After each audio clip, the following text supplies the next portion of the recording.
o chamavam de o profeta chorão. Disseram que ele começou a chorar no momento em que nasceu e não parou mais, não é? Quando Michelangelo, um dos maiores artistas de todos os tempos, o pintou no teto da Capela Sistina, Michelangelo apresentou ele como uma postura de desespero. Na obra ele parece um homem que chorou por tanto tempo que não tem mais lágrimas para derramar. Seu rosto virado para o lado como um homem que foi golpeado por muitos golpes. Os ombros dele estão curvados para frente, oprimidos pelos pecados de Judá. E seus olhos estão abaixados, como se ele não pudesse mais suportar ver o povo de Deus pecar e sofrer as consequências do seu pecado. E a mão dele está cobre a boca. Talvez ele não tenha mais nada a dizer. E seu nome era Jeremias. E na Bíblia, a história dele começa de maneira simples. Diz as palavras de Jeremias, filho de Ilquias, um dos sacerdotes de Anatote, no território de Benjamim. E diz que a palavra do Senhor veio a ele no 13º ano do reinado de Josias, filho de Amon, rei de Judá, e também no reinado de Joaquim, filho de Josias, rei de Judá, até o 5º mês do ano 10º de Zedequias, filho de Josias, rei de Judá, quando o povo de Jerusalém foi finalmente para o exílio. É assim que começa o livro de Jeremias, Jeremias 1, do verso 1 ao 3. Essa introdução nos diz muito sobre Jeremias. Ele era um filho de um sacerdote, pois seu pai, Ilquias, era um sacerdote. Ele nasceu na aldeia de Anatote, perto o suficiente de Jerusalém, para ele crescer vendo as muralhas da cidade de Jerusalém, mas ao mesmo tempo à beira do deserto, onde o deserto desce até o Mar Morto. Essa era a visão de Jeremias ao crescer. De um lado o Mar Morto, de outras muralhas de Jerusalém, no meio do deserto. Ele estava esse pequeno vilarejo onde ele viveu. Então ele trabalhou como profeta de Deus por 4 décadas, 40 anos ou mais, de 627 a.C. até algum tempo depois de 586 a.C. Então 4 décadas é muito tempo para ser um profeta chorão, como ele ficou conhecido. Então Jeremias viveu quando o pequeno Israel foi sacudido, cercado por 3 grandes superpotências ameaçadoras, a Síria no norte, Egito no sul e Babilônia ao leste. E ele serviu, ou eu diria, sofreu através dos reinados, das administrações de 3 reis. Josias, o reformador, um dos melhores reis de Judá. Joaquim, a gente pode dizer que ele é o déspota, e Zedequias, que foi apenas um fantoche.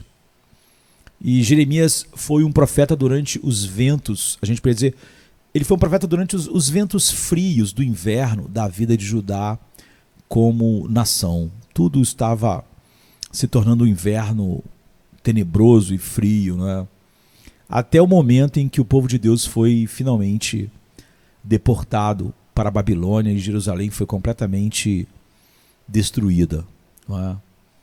O próprio Jeremias foi exilado no Egito, onde ele finalmente morreu. Então, os sofrimentos de Jeremias começam com o chamado de Deus, com o chamado divino. A palavra de Deus diz que a palavra do Senhor veio a mim dizendo, Jeremias diz, antes que eu te formasse no ventre da tua mãe eu te conheci. Antes que você nascesse, eu te escolhi e te separei. E eu o designei profeta para todas as nações. Jeremias 1, 4 e 5. Então Deus fez coisas maravilhosas por Jeremias muito antes de Jeremias nascer. Deus o conhecia, Deus o formou e ele o separou e o designou como profeta para as nações. E Deus fez isso muito antes de Jeremias dar seu primeiro suspiro, ou derramar sua primeira lágrima, ou ter o seu primeiro choro. Não é? E esse chamado, o chamado de Jeremias, é rico em seu conteúdo doutrinário para nós e em seu conteúdo prático para nós. E eu diria que entre os seus ensinamentos importantes estão alguns. Primeiro, Deus ele é o Senhor da vida. Deus formou Jeremias no ventre de sua mãe. É óbvio que Jeremias tinha pais biológicos, mas o próprio Deus o formou e o formou no ventre de sua mãe. Então dizer às crianças que perguntam de onde vêm os bebês que eles vêm de Deus é uma boa teologia. E é também uma boa ciência. Não é? O Senhor, né, o grande eu sou, dá vida, e o Senhor da vida usa os processos naturais que ele projetou para plantar a vida humana no útero. Em segundo lugar, um feto é uma pessoa. Não é? Eu nem gosto dessa expressão, não é? Porque as pessoas normalmente dizem assim para uma mulher, um médico: você está esperando um filho, está esperando um bebê, mas quando querem matar, chamam de feto. Então um feto é uma pessoa. Uma pessoa é um ser humano criado à imagem de Deus, vivendo e existindo em relação com Deus.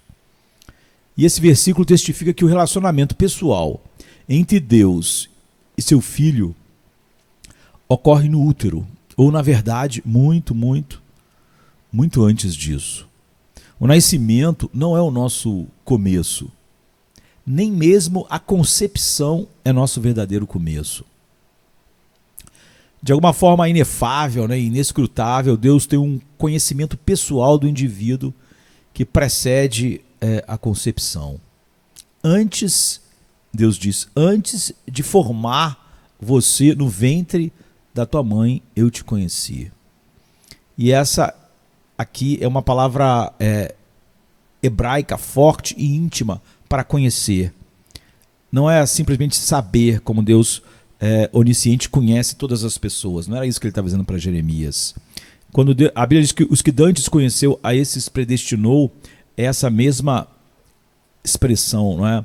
É a ideia íntima para conhecer, que também é usada para descrever a intimidade sexual entre marido e mulher na Bíblia. Adão conheceu sua mulher.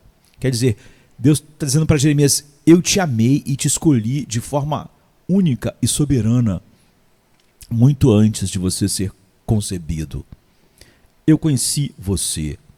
Então eu podia dizer que coisa maravilhosa, né? Que coisa linda para Deus dizer aos seus filhos, para dizer a nós, não é? Que bênção ouvir isso de Deus. Eu te amei e cuidei de você na eternidade passada, não é? Antes da criação do mundo. E assumi um compromisso pessoal com você antes mesmo de você nascer. E separei você. E que coisa linda para os pais dizerem aos filhos: Deus conhece você, Deus ama você e Deus entrou em um relacionamento pessoal com você. Então esse versículo traz um conforto especial para as mães que tiveram abortos espontâneos, dá esperança aos pais que perderam filhos na infância e até mesmo às mulheres que abortaram seus próprios bebês e agora se arrependem. Deus conhecia seu filho e ele conhece seu filho. Em terceiro lugar, não escolhemos Deus antes que Deus nos escolhesse. A nossa escolha é o resultado da escolha de Deus e não o oposto. Se você quer saber quem você tem que saber de quem você é. É assim que nós descobrimos nossa identidade. Para o cristão, a resposta a essa pergunta é que você pertence a Jesus Cristo, porque Deus te conheceu e escolheu em Cristo desse modo especial e te amou antes da fundação do mundo. Tudo que acontecer aqui é a resposta à escolha de Deus e não o oposto. Então, quando Jeremias começou a pertencer a Deus? Quando Deus o escolheu? Jeremias, né, o profeta, ele foi separado antes de nascer, antes da fundação do mundo. E enquanto Jeremias estava sendo carregado no ventre da sua mãe, Deus estava fazendo preparativos para a sua salvação e seu ministério. Então, eu te separei. Separar algo é santificá-lo, ou dedicá-lo ao serviço santo. Muito, muito, muito antes de nascer, Deus escolheu Jeremias e o consagrou para o ministério. Não só salvá-lo, mas o papel que ele teria na história de Deus no mundo. Então, dada a intimidade do conhecimento de Deus sobre Jeremias, é totalmente apropriado que Jeremias se dirija a ele com o título Soberano Senhor, né, que ele usa no verso 6, aqui no capítulo 1. Deus é soberano. Ele não apenas forma seu povo no ventre, ele os separa para a salvação antes da fundação do mundo, por toda a eternidade. A escolha de Deus não é exclusiva de Jeremias. É verdade para todo crente verdadeiro, para todo aquele que foi chamado ou será chamado eficazmente no mundo por causa dessa escolha. Todo homem regenerado. E isso é conhecido como a doutrina da eleição divina. Vocês não me escolheram, disse Jesus aos seus discípulos, mas eu os escolhi e os designei para irem e dar fruto, e para que o seu fruto permaneça.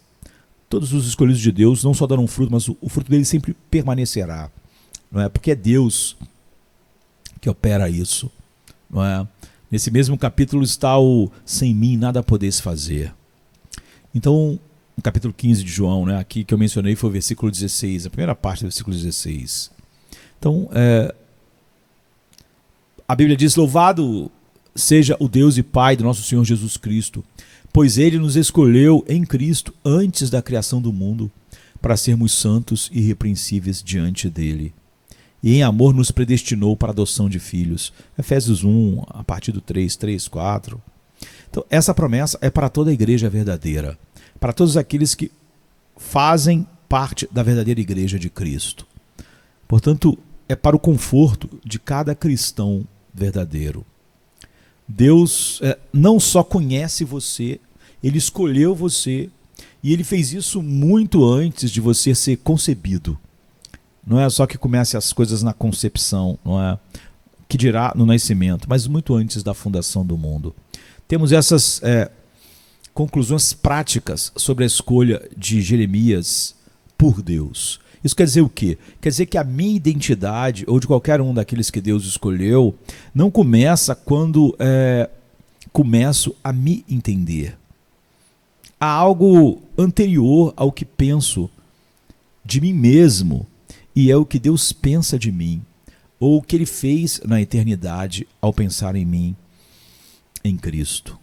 Isso significa que tudo o que penso e sinto é, por natureza, uma resposta, e não iniciador de nada. É uma resposta, e aquele a quem respondo é Deus e os atos de Deus na eternidade. Ou seja, eu nunca falo a primeira palavra, eu nunca dou início a nada, eu nunca dou o primeiro passo. Esse é um ensino extremamente antibíblico, apesar de ser comum por causa do humanismo secular. Então a vida de Jeremias não começou com Jeremias. A salvação de Jeremias não começou com Jeremias. A verdade de Jeremias não começou com Jeremias. Jeremias, ele entrou no mundo em que as partes essenciais da sua existência já eram história antiga, não é? Desde a eternidade. E nós também, se nós estamos verdadeiramente em Cristo. Em quarto lugar, todo cristão tem um chamado. Há um chamado geral, é claro, para crer em Jesus Cristo, chamado que pode ser rejeitado pelo homem. Há o chamado eficaz, aquele que realmente chama todos aqueles que o Pai conheceu assim e deu a Cristo antes da fundação do mundo. Mas todo aquele que crê em Cristo também tem um chamado especial, não é? Do propósito com o qual Deus vai usar no mundo, depois desse chamado eficaz que o fez nova criatura. Então somos chamados para uma esfera particular de obediência e ministério. Então Jeremias não foi apenas separado para a salvação, ele foi separado para a vocação. Deus tinha um propósito e um trabalho específico para ele fazer. E o profeta tinha uma missão a cumprir e uma mensagem a entregar à sua geração. Às vezes as pessoas querem viver hoje como se fossem os puritanos. Eu amo os puritanos. Ou seja, a verdade de Deus através deles. Mas se Deus quisesse que eu fosse um puritano, me faria nascer no século XVI e não viver agora no início do século XXI. Então a designação única de Jeremias era ser um profeta para as nações. Deus pretendia que seu ministério tivesse um alcance internacional, como teve. E parte do trabalho de Jeremias era prometer a graça de Deus às nações, proclamando que todas as nações se reunirão em Jerusalém para honrar o nome do Senhor. Jeremias 3:17. Mas ao mesmo tempo, ser profeta para as nações também inclui anunciar o julgamento, o juízo de Deus. E quando ele chegou ao fim do seu ministério, Jeremias havia pronunciado uma sentença divina de julgamento sobre todas as nações, de Amon a Babilônia, e a Judá, que era a igreja visível daqueles dias. Então, assim como todas as nações recebem a graça soberana de Deus, todas as nações estão sujeitas à severa justiça de Deus, pois estão debaixo da sua ira, cada homem no mundo, naturalmente. E o chamado de Jeremias não é para todos. O primeiro capítulo de Jeremias é principalmente sobre o chamado dele para o seu tempo. Não o seu chamado para a forma ou para o tempo que Jeremias achasse mais adequado. Não devemos sonhar com o tempo que devíamos ter vivido ou para o que nós fomos chamados especificamente. Isso é com Deus, não é? Você tem uma chamada, não é? Deus não só te conhece e te escolheu, Ele tem um plano, um propósito específico para a sua vida. Ele escolheu quando você nasceria, onde você nasceria, em que geração você nasceria, quem seriam seus pais, como eles te criariam, as dores e aflições que tua vida teria desde a infância, e assim será até o fim.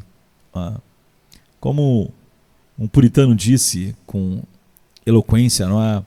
Há muito tempo atrás, do pé da cruz, onde somos embalados em nosso segundo nascimento, até o rio, onde vamos retirar e depositar a nossa armadura, há um caminho que Deus preparou para nós andarmos nele. Talvez você ainda esteja tentando descobrir qual é o plano específico de Deus para você. Muitos cristãos perguntam a respeito disso. Muitos cristãos anseiam por saber o que Deus os está chamando para fazer especificamente. Se você não tem certeza, há pelo menos duas coisas que você deve fazer, se é que você leva isso a sério. A primeira é fazer tudo o que você já sabe que Deus quer que você faça. Você não pode querer saber o que Deus quer que você faça especificamente, se o que você já sabe você tem desprezado de alguma forma. Então, a primeira coisa de tudo é que você é fazer tudo o que você já sabe que Deus quer que você faça. Você não pode esperar estar pronto para o chamado de Deus, ou mesmo sequer reconhecer o chamado de Deus, a menos que esteja obedecendo ao que Deus já te revelou. Não é? E isso inclui as coisas óbvias, como viver para a sua glória em tudo, não é? De todas as formas, em todos os lugares, em todas as nossas relações, pai, filhos, mãe, empregado, estudante. Não é? Passar tempo em oração e estudo sério da palavra de Deus, servir as pessoas com quem você mora, com quem você congrega, com quem você trabalha, permanecer ativo na adoração da igreja e ser uma testemunha de Deus no mundo. Em segundo lugar, então, não é? Peça a Deus que revele sua vontade específica para a sua vida. Se você perguntar, ele prometeu responder. Não é? Por exemplo, um sapateiro perguntou a Lutero o que devia fazer para glorificar a Deus. Ele estava pensando em algo, não sei, talvez ser como Lutero. E Lutero perguntou, o que você faz? Ele disse, eu sou sapateiro. E Lutero disse, vai lá, faça o melhor sapato que você puder, venda por um preço justo e você estará glorificando a Deus. E esse deve ser o nosso anseio, glorificar a Deus. Se algum de vós, Tiago diz, tem falta de sabedoria, peça a Deus que a todos dá generosamente e sem medida, e ser-lhe-á dada. Não é? Tiago 1, verso 5. Jeremias então sabia o que Deus queria que ele fizesse. No entanto, como é comum, não é? Mesmo depois de receber seu chamado divino, Jeremias ainda era um candidato duvidoso. Ele fala assim no verso 6, soberano Senhor, não sei falar, sou apenas uma criança. Então Jeremias tinha duas objeções principais para se tornar um profeta. Primeiro, sua falta de eloquência. E em segundo lugar, sua falta de experiência, já que ele era um adolescente, ele está dizendo. Então, se a gente pudesse parafrasear, ele está dizendo, Senhor, espere um segundo. Sobre toda essa coisa de profeta para as nações, isso não parece uma grande ideia. A profecia não é um dos meus dons espirituais. Como tu sabes, além disso, eu estou tirando D em retórica na sinagoga. E também eu sou apenas um adolescente. Então, Jeremias estava sendo modesto ou Jeremias estava sendo infiel? Era certo que,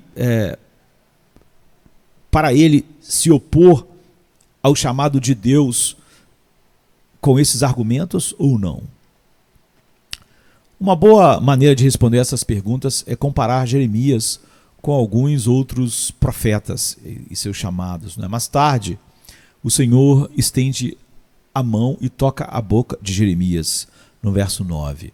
E quando ele toca a boca de Jeremias, isso nos lembra da experiência de outro profeta, né, de Isaías, quando ele viu o Senhor assentado num trono alto e sublime, e a aba do seu manto enchia todo o templo. Aquela visão famosa de Isaías, no capítulo 6, verso 1. Isaías também tinha uma ou duas dúvidas sobre o seu chamado, não é? Mas eram dúvidas diferentes das de Jeremias. O principal problema de Isaías era que ele tomou a consciência da sua indignidade, não é? E ele disse, ai de mim, clamei. Isaías diz, estou arruinado, porque eu sou homem de lábios impuros e vivo no meio de um povo de lábios impuros. E os meus olhos viram o Rei, o Senhor dos Exércitos. Não é? Desculpa, Isaías 6,5. Então Isaías não duvidou de sua capacidade, a princípio aqui, como Jeremias.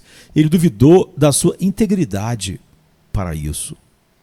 E quando o serafim voou do altar para tocar os lábios de Jeremias como uma brasa viva, né? O serafim segurando com uma tenaz essa brasa, ele disse: veja, isso tocou seus lábios, sua culpa é removida e seu pecado é expiado, no verso 7.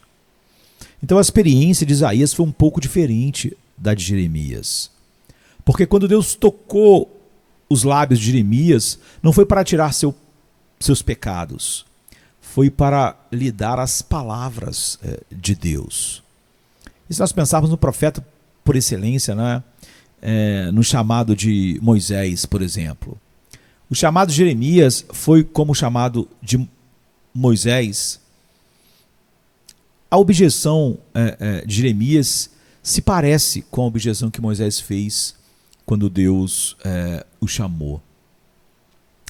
Moisés respondeu assim: ó Senhor, nunca fui eloquente, nem no passado, nem desde que falaste comigo.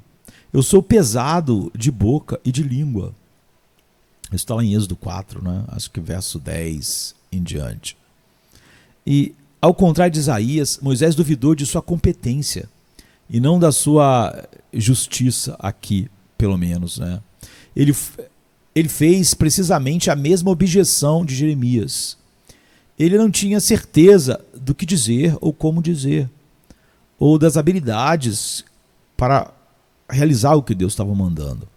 Ele pode até estar preocupado com suas habilidades em línguas estrangeiras, já que Deus o estava chamando para o ministério internacional, Jeremias e Moisés, para ir para o Egito.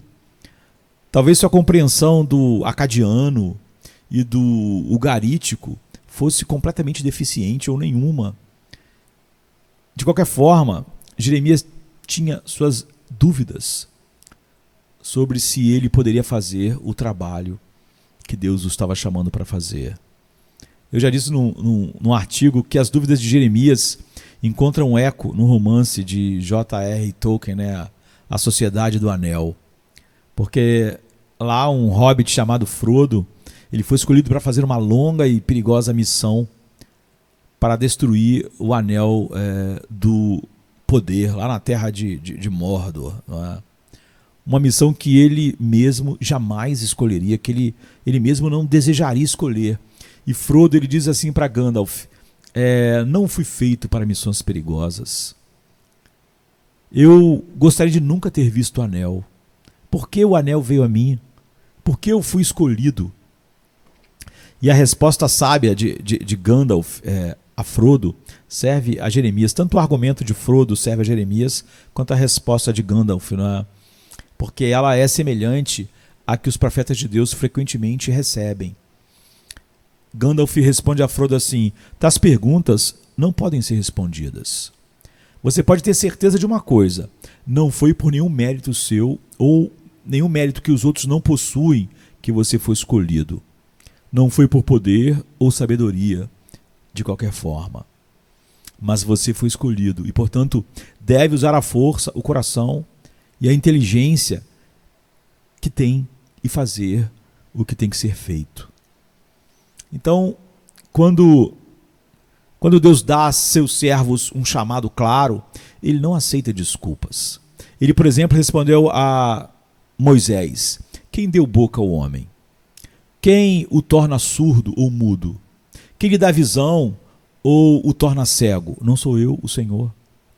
Agora vá, eu te ajudarei a falar e te ensinarei o que dizer.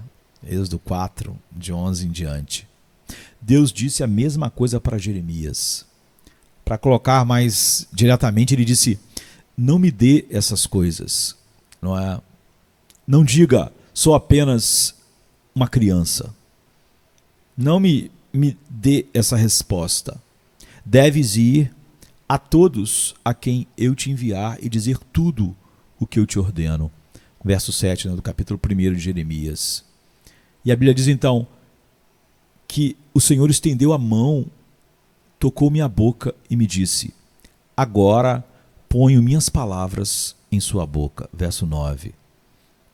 Então Deus não desqualificou Jeremias com base em sua juventude, adolescência, e com base na sua inexperiência, que foi os dois argumentos de Jeremias. Na verdade, ele o tratou da mesma maneira que tratou Moisés, que tinha 80 anos. Você vê, Jeremias era um adolescente e Moisés tinha 80 anos, e Deus tratou da mesma forma. Deus não negou a base para a objeção do profeta. Ele não disse: Jeremias, você não é tão jovem assim, ou não é inexperiente, porque ele era. E ele também não disse para Moisés que Moisés não era pesado de língua e sem eloquência. Ele realmente, Jeremias, era jovem e inexperiente. Ele não discutiu com Jeremias sobre suas credenciais de orador, como não tinha discutido com Moisés, nem discutiu com ele sobre sua idade, que era realmente muito jovem.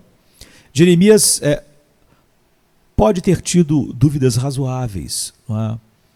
E argumentos que eram verdadeiros até certo ponto, sua juventude e sua inexperiência. Mas Deus expôs sua falsa humildade pelo que realmente ela era.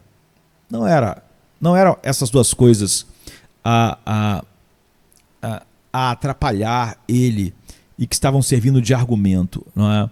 A sua incapacidade oratória e a sua inexperiência, a sua idade.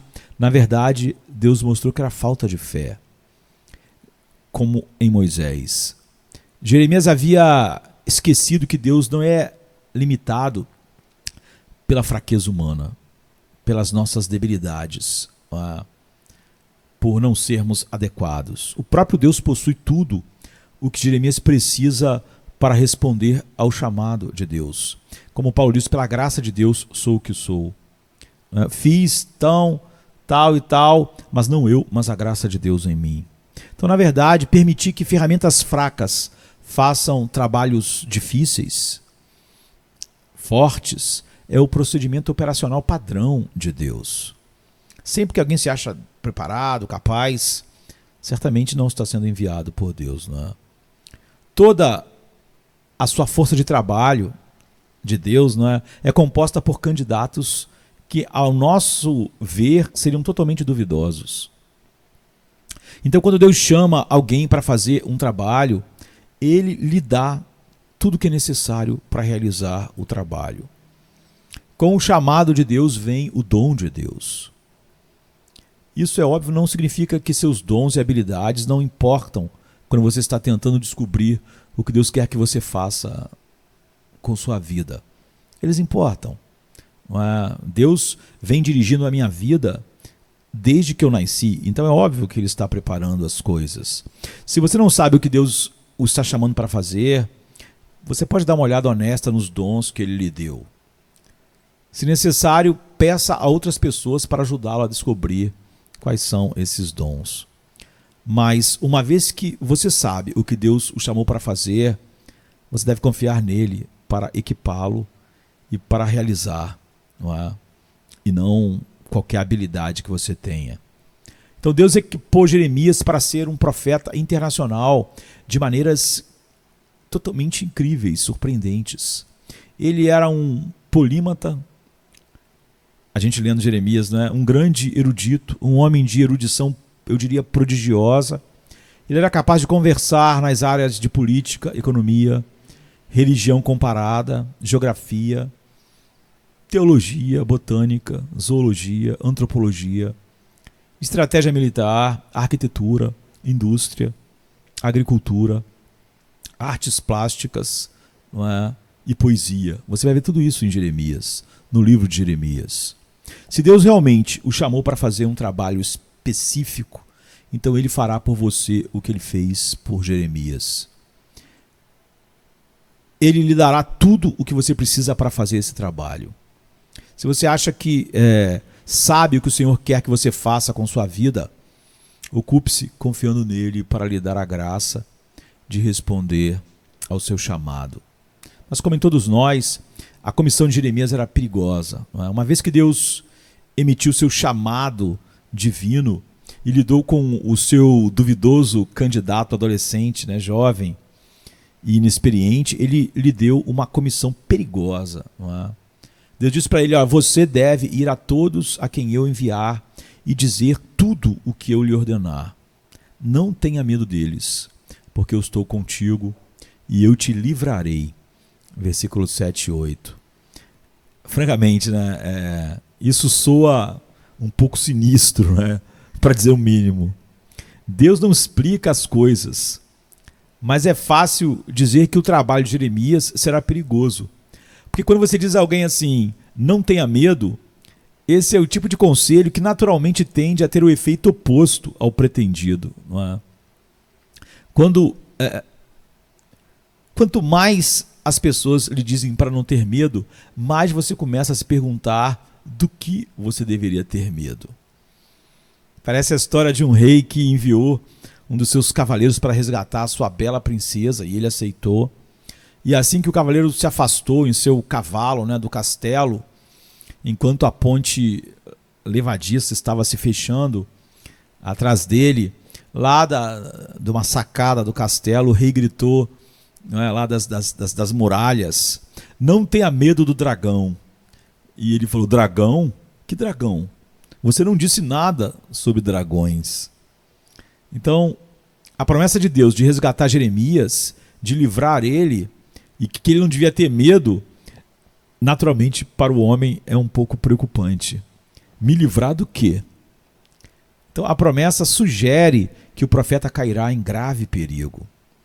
Deus não promete que Jeremias não tem nada a temer ou que não precisará ser livrado, resgatado. Mas ele ordena que não tenha medo e promete que irá resgatá-lo. Então a razão pela qual Jeremias não precisava ter medo era que ele tinha a promessa da presença de Deus. É o mesmo conosco, não é? É isso que Davi diz, por exemplo, ainda que eu ande pelo vale da sombra da morte, ele diz, eu não vou morrer, não é? Eu não vou temer, porque o Senhor está comigo, não é? Sua vara e o seu cajado me consolam. Essa era a promessa de Deus para Jeremias. Então o Senhor lhe deu a mesma promessa que fez a Moisés, a Josué e a todos os seus filhos. Eu estarei contigo. Não temas, porque eu estou contigo. Nem sempre ele diz o que não devemos temer, o que é mais assustador, como eu disse. Mas a promessa é, eu vou estar com você. Então, eu poderia dizer que era uma vez um homem que entendia o perigo da missão do profeta e o conforto da esperança da presença de Deus. Ele se tornou um evangelista que Deus usou para trazer a renovação à igreja na Colômbia durante os anos 80 e 90.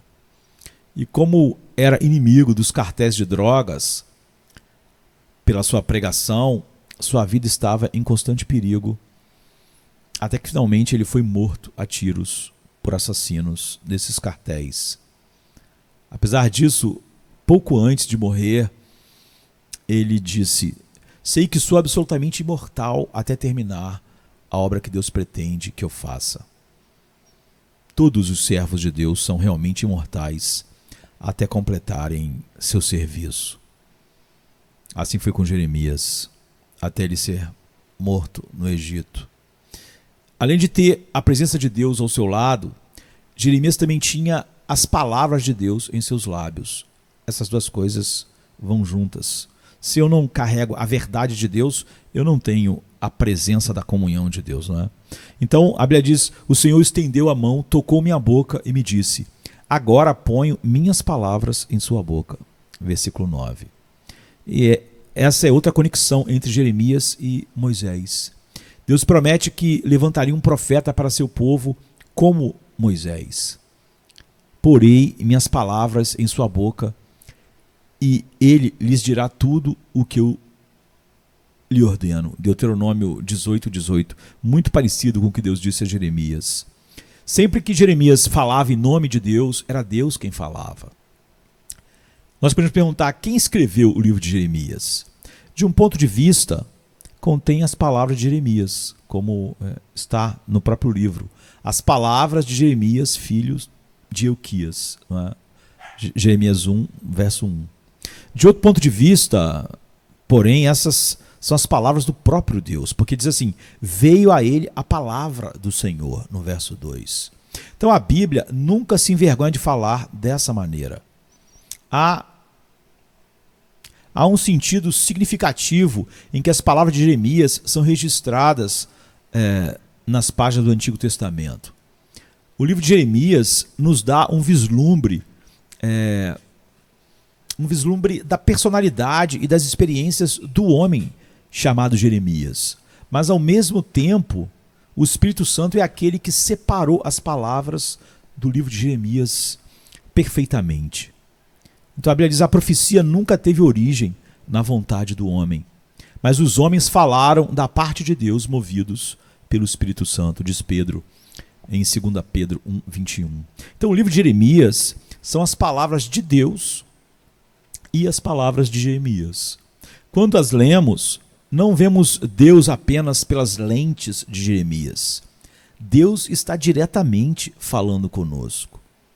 E a razão pela qual Jeremias tem autoridade sobre nações e reinos, como está no versículo 10, é que ele não está falando em seu próprio nome, ele não está dando as ideias de Jeremias. O pensamento de Jeremias. Jeremias não é um livre pensador. Deus é soberano sobre as nações e ele as governa por sua palavra.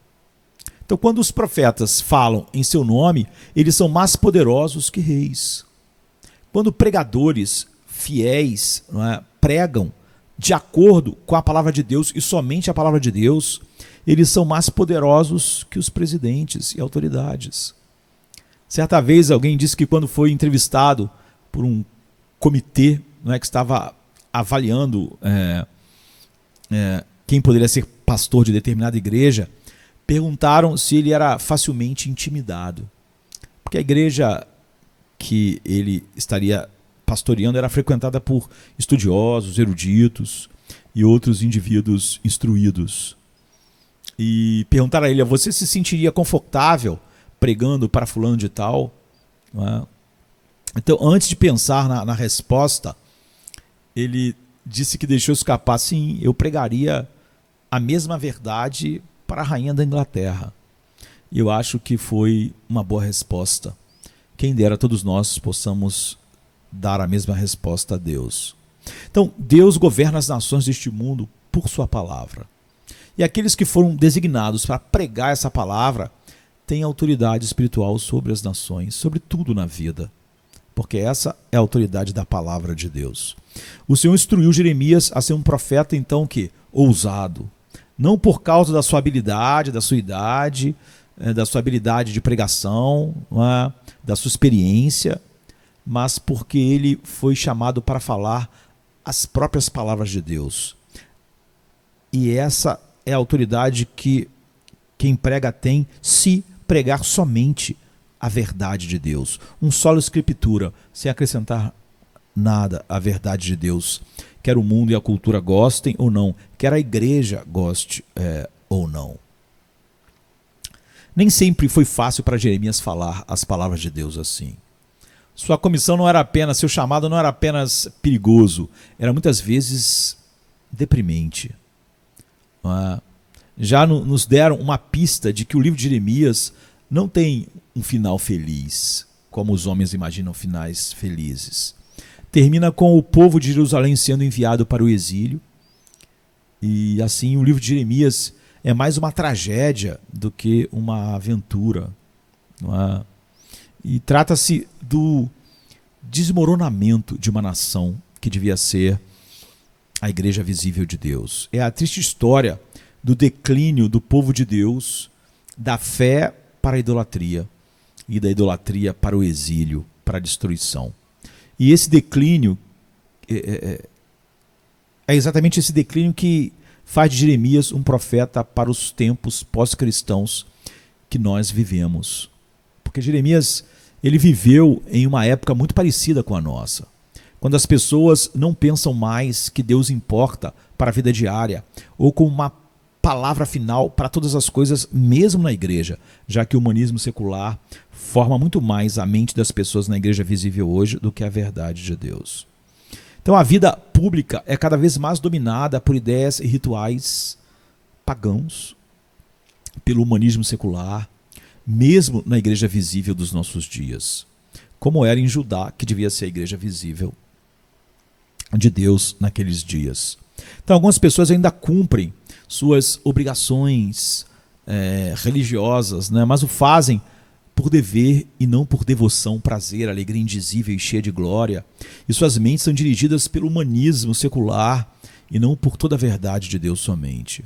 Estão seguindo o mesmo que a cultura e pensam igual na maior parte dos assuntos.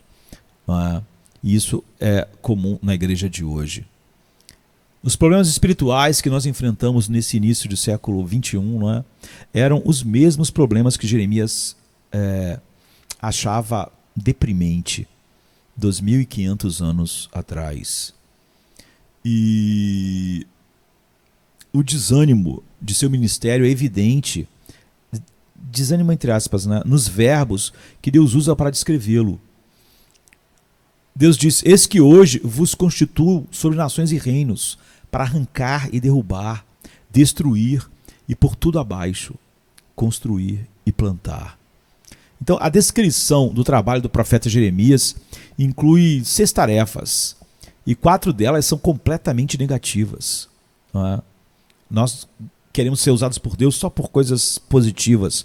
Essa é a maior tentação de nós deturparmos a palavra de Deus, porque queremos ser sempre positivos, colocar as pessoas para cima, fazer elas se sentirem bem, já que esse é o ideal do humanismo secular, da psicologia secular. Então, suas palavras para as nações serão palavras de julgamento. Desenraizar, como é dito aqui, é desenterrar nações pelas raízes e submergi-las. É uma palavra que Jeremias usa mais do que todos os outros escritores bíblicos juntos. Muitas vezes para descrever o desenraizamento dos ídolos do meio do povo de Deus. Por exemplo, no capítulo 12 de Jeremias, do 14 em diante. Derrubar é derrubar uma estrutura que está de pé, como derrubar um muro de uma cidade ou derrubar uma torre. E nós normalmente queremos edificar, mas muitas vezes temos que destruir e derrubar aquilo que de falso foi colocado no lugar do evangelho, por exemplo, na igreja, ou na ideia dessa cultura secular que nos envolve. Destruir é uma palavra para derrubar as coisas, por tudo abaixo. Demolir, levar à completa ruína. Uma vez que o Senhor desarraiga, derruba, destrói e põe abaixo uma nação, um povo como o Judá, a igreja visível, não resta muito. Há muito desse tipo de julgamento no restante do livro de Jeremias. Esse versículo não é apenas a descrição do trabalho de Jeremias. É também, eu diria, um útil resumo de todo o enredo do livro de Jeremias. Ele vive em dias tão maus que o julgamento superará, a princípio, a visão da graça. Pelo menos é o que parece, na maior parte do tempo. Será assim hoje, na igreja visível e no mundo. Mas a graça terá a última palavra. Quando as cidades do mal forem derrubadas e aradas, Deus começará de novo. Ele vai começar um novo trabalho. Ele construirá, são as 2 últimas palavras, e plantará. Ele trará a renovação da demolição. Se não queremos demolir o que é falso no evangelho hoje, não temos renovação. Não é? E nós normalmente não queremos a demolição. Esse é o plano de Deus para os reinos deste mundo e para a igreja visível, conforme Jeremias 18, 7 a 10. Ele é o responsável pelos começos e finais da história. Deus é o responsável. Ele é quem arranca algumas nações e planta outras.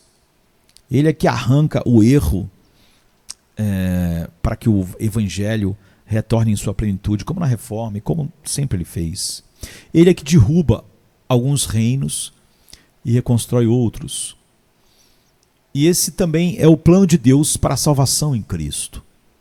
Jesus disse: destruí este templo e em 3 dias o ressuscitarei. João 2,19. Então o templo do corpo de Jesus foi arrancado e derrubado na cruz. Foi destruído e derrubado na sepultura. Mas Deus construiu e plantou a vida da ressurreição no corpo de Cristo. Agora Deus constrói e planta esse mesmo poder da ressurreição na vida de cada crente verdadeiro, individual, que ele chama eficazmente. Cada homem regenerado. Primeiro, o Espírito Santo arranca e derruba o pecado e a justiça própria e todos os conceitos grandes que o homem tem de si mesmo no coração. E só então ele planta fé como um dom, constrói o arrependimento, o verdadeiro crer, não é? E opera depois a verdadeira obediência em sua vida. Então, como Jeremias, você era um candidato duvidoso no início, para dizer o mínimo. No entanto, Deus o conhece desde toda a eternidade, e se você está em Cristo ou vai estar nele, ele o separou para uma nova vida em Cristo, antes da fundação do mundo. E tudo será uma resposta a isso, né? O agir dele sobre isso. Se Deus fez tudo isso por você, então você irá aonde quer que ele lhe diga para ir. E se ele fez isso por você verdadeiramente na eternidade, você dirá o que ele quiser que você diga, mesmo quando seja uma comissão perigosa como a de Jeremias. Certamente os verdadeiros filhos de Deus em Cristo, eles irão e dirão ao mundo a palavra de Deus, a sua cultura, a igreja dos nossos dias. E a palavra de Deus, e somente a palavra de Deus, os guiará e norteará a sua pregação no mundo, independentemente das consequências pessoais. Nós seremos mais que vencedores por aquele que nos amou. É bom andarmos e olharmos como Deus fez isso na vida de Jeremias, porque vai ser extremamente prático na nossa própria vida, além de um ensino profundo. Então até a próxima. Amém, queridos? Amém.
To